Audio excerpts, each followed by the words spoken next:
Okay, welcome back to Third and 23. I'm your host, Alex, here to bring you another betting pick and prediction video. If you're new to the channel, I do NFL and college football betting predictions. In this video, I'm not going to necessarily have any predictions. I got 3 games for week 2 of the college football season that I see as early value watch list. So these are 3 games that I'm watching. I'm watching the spread to see if it's going to hit the price that point that I like or if it's already at the price that I like.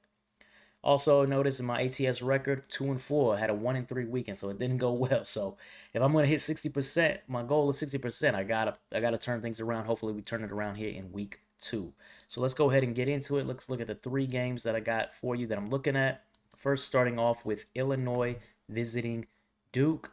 Illinois coming in with a lot of hype this season. Top 15 preseason rank. That's based off of winning 10 games a year ago and then bring back a ton of starters. They bring back their entire offensive line. They bring back quarterback Luke Altmaier. They bring back 2 of their top 3 rushers. A bunch of guys on the defensive side come back, led by cornerback Xavier Scott, who's a legit corner, by the way, big time baller. And they got some dudes in the front 7, led by Gabe Jackas, a great outside linebacker. So veteran defense. But the question mark for them is the wide receiver room. The wide receiver room is thin. They lost their top 2 wide receivers from a year ago. So now the question is Luke Altmaier, the kind of quarterback who can carry a green wide receiver room, because they went in the portal and got some guys from smaller schools, and they're hoping some of the backups from last year step forward. That's really what the wide receiver room is made of. Is Altmaier the kind of guy that can carry them? He's got dual threat ability. He's got moxie, but does he have the passing? That's the question mark for the Illinois offense. But again, they are coming off a breakthrough season. They are bringing back a ton of starters. They do have 2 of their top 3 rushers back, very experienced running backs behind a veteran offensive line with all 5 starters back. When you look at Duke, Duke is all about upgrades. They had quarterback Malik Murphy last season, but big arm, but he wildly inaccurate with it, right? They saw an opportunity with Darian Mensah, quarterback from Tulane, a much better quarterback than Malik Murphy. They went out, they pursued him in the transfer portal. They got him. Murphy, of course, bounced. But it doesn't matter because Mensah's an upgrade. This was a big get for Duke. The issue, though, is who else is on that offense with him, right? Running back, they lost their starting running back, Star Thomas, to transfer, and Duke was actually a pretty porous run game last season anyway. At wide receiver, they got some undersized guys led by Samir Hagans, Quayshawn Brown. These are undersized receivers. They need somebody to step up on the outside to be a legit A1 wide receiver 1 dog on the outside. And then, but that's the offensive side of the ball. And then you look at defense. Manny Diaz's specialty is defense. He's got 2 active, legit pass rushers on the edge, and Vincent Anthony and Wesley Williams. These guys can set the tone in this game right here, because I don't know if Illinois, even though they're veteran guys, I don't know if they can block these edge rushers. And then on the back end, they have All-American Chandler Rivers at cornerback. So Duke has the pieces on defense in this game to keep them in this one. And Duke is trying to build off a successful season last year. If that's why they went out and got Darian Mensah, they want to be able to compete for the ACC title this season. So as far as the current line is at 2.5, and for those of you who aren't watching, this spread has creeped up to 3 on a lot of books. I'm gonna be honest with you. I like this line at 2.5. I'm gonna continue to watch it. I may bet this game early. I usually like to wait for injury reports to come out just in case something popped up that I didn't see. I don't necessarily like it at 3. I like it at 2.5 because I think Illinois is a stronger team than Duke this season. I think the experience matters in this one. I think that Duke probably doesn't really have much offense in this game, despite getting Darian Mensah, because I don't know if he has the skill position talent around him at running back and receiver to be able to compete with this Illinois defense.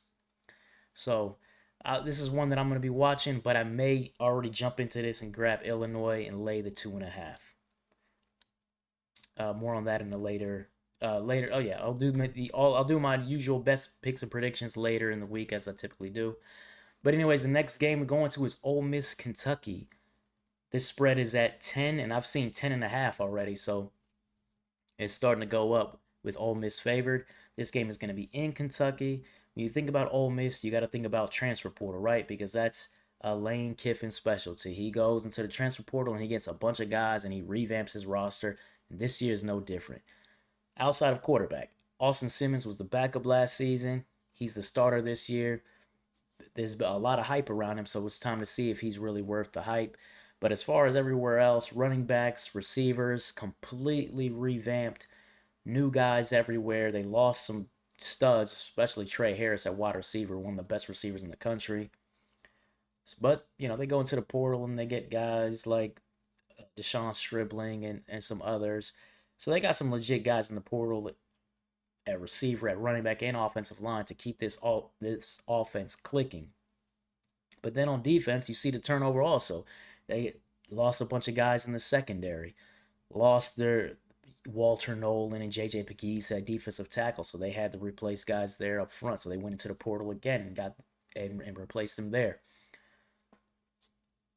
When you're also looking at this game between Ole Miss and Kentucky, this is a revenge game. Ole Miss, this is the game that cost Ole Miss the college football playoff last season when you think about it. Ole Miss lost to a terrible Kentucky at home.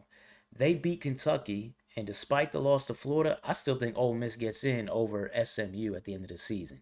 So this is the one. There's revenge all over this game for Lane Kiffin. For the Ole Miss players, man, in this transfer portal era, is there really a revenge factor? This Ole Miss roster is basically a completely different team than the one that lost to Kentucky last season. So I don't know if there's going to be a revenge factor for the players as much as it is for the coaches. And then again, portal talent, the roster has been completely revamped on both sides of the ball. When you're talking about Kentucky, complete offensive collapse in 2024. They were terrible passing the ball. I predicted it going into the season though. They went out and got a quarterback in the portal who couldn't pass, and they just had awful passers on this team. Now they go out into the portal and they get Zach Calzada, who long time ago he was at Texas A&M and I believe beat Alabama with Jimbo Fisher as a head coach. That's how long ago that was. Zach Calzada, in my opinion, can't play. So I don't think that Coach Mark Stoops made any upgrade here. And you saw it week one. These guys played Toledo and they won 24-16. He had a terrible game, and it's not a great start for the Kentucky offense. But the defense has to be rebuilt too. They had some studs. The defense didn't play as well as they usually do last year. The defense did not play as well last season as they usually do. But the linebackers they had, J.J. Weaver, Derek Jackson, they had some studs up front. In the secondary, Malik Harrison, first round draft pick at corner, right? Though I don't think he should have been one, but there. So they lost some studs on the back end too. They lost their guys up front. So the defense is a completely rebuild. And I don't really know if the guys they got on defensive side of the ball are up to snuff in comparison with the guys they had last year. And finally, got to reset the culture. They're known for toughness under Mark Stoops. They didn't look too tough last season.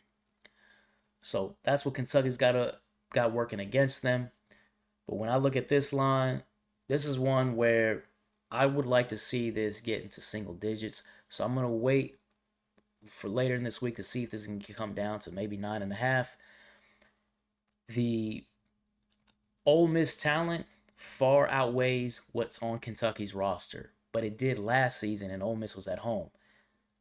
I don't know if Ole Miss is going to sleepwalk through this one, though. I think Lane Kiffin is going to make sure his team is ready to go. But still, I'd like to see this get down to single digits.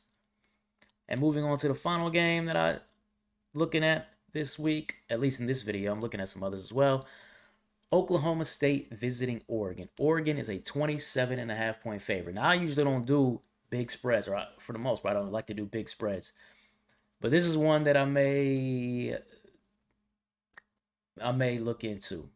Oklahoma State, I thought coming into this season, was the worst team in the Power Four, or at least in contention with Stanford for it.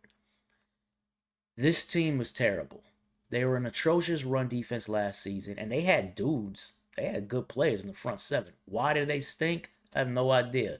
Could have been the coaching. They got rid of the defensive coordinator, but losing the defensive coordinator, they also lost a bunch of guys in their front seven.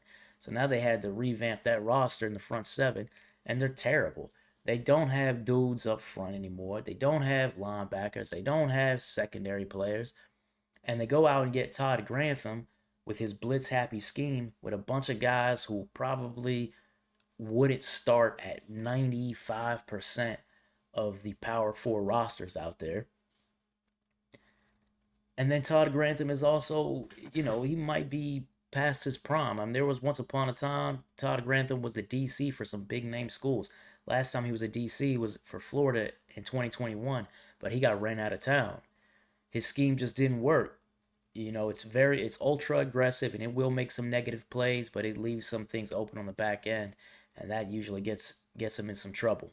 With this Oklahoma State roster, with this talent, man, these guys are gonna be in a lot of trouble. And again, that's just on the defensive side of the ball. Offensively, weak. These guys played UT Martin week 1. They ran for about 120 yards, something like that, at 3 yards a carry against UT Martin. That's how they ran the ball. This is not a good team. I believe they gave up 9 tackles for loss to UT Martin. That's insane. Now you're playing against Oregon, Big Ten college football playoff contender. Went number one. They were the number 1 ranked team in the country last season going into the college football playoff. Dante Moore's Tom. He's the new quarterback, former 5-star for UCLA, transferred here, waited his turn. Now it's his turn. Let's see if he's that guy. Only question I have for them is the wide receiver room. They lost some guys to graduation, and then Evan Stewart messes up his knee in the preseason. So now who's going to be the dude at wide receiver? That's a question that they got to answer. But I think they got it in the running game with Mekhi Hughes. Great pickup from Tulane. He's going to kill for them, along with Noah Whittington as well, who's back. And then elite front 7, Tuitomi and Matayo. I'm probably butchering their names, but great guys up front. Boddicker as well up front. This is with Dan Lanning coaching this defense. These guys are going to be fast and aggressive. I think this is going to be one of the best front 7s in the country by the end of the season. In a game like this is obviously a complete mismatch. You can see it from the spread at minus 27.5. I'll be honest, I would love to see this spread go down, but I don't think Oregon's going to. I think Oregon's winning this game by more than 30. I think they're going to kill this team. And it's in Eugene. This is one that I'm going to wait to see what the spread does. If I see it start to creep up, I'll probably jump into it. But more on that later this week. But as far as right now, 27.5, I don't think that's a bad bet. So anyways, that wraps it up. 3 games that I've three games that I have I'm looking at early value on and letting you know whether or not I'm interested or to do them now or later in the week. But anyways, that wraps it up. If you like the content, please like, comment, subscribe. And if you have any other games that you are considering early on this week, let me know in the comments. Take care.